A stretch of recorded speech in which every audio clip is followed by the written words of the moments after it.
যে আপনারা শিক্ষা চান নাকি তোলাবাজি চান, চাকরি চান না সিন্ডিকেট চান, সেটা এখন ভাবার বিষয়। বর্তমানে বাংলার চাকরি ব্যবস্থা তো শোচনীয়। এখন আমাদের প্রথমে বুঝতে হবে যে আমাদের চাকরি চাই না সিন্ডিকেট চাই। বর্তমান পরিস্থিতিতে আমি যতদূর যা দেখেছি, পশ্চিমবঙ্গে একটি বেসরকারি চাকরি মানে মিডিওকার একটা বেসরকারি চাকরি, তার যা মূল্য, তার যা রেমুনারেশন, তার থেকে সিন্ডিকেট করে আমার মনে হয় ইয়াং জেনারেশন অনেক বেশি টাকা ইনকাম করে। সেই জন্য আমার মনে হয় একটা কালচারাল শিফট দরকার, যে আমার শিক্ষা চাই না সিন্ডিকেট চাই, তোলাবাজি চাই না চাকরি চাই।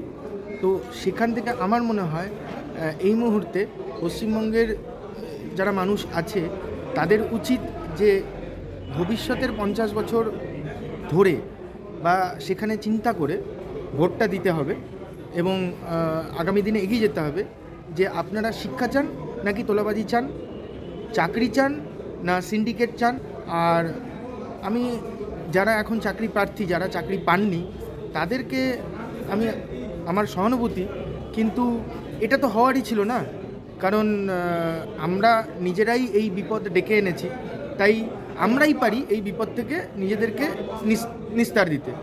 তো আমার মনে হয় সেই দিকে এগিয়ে যাওয়া উচিত।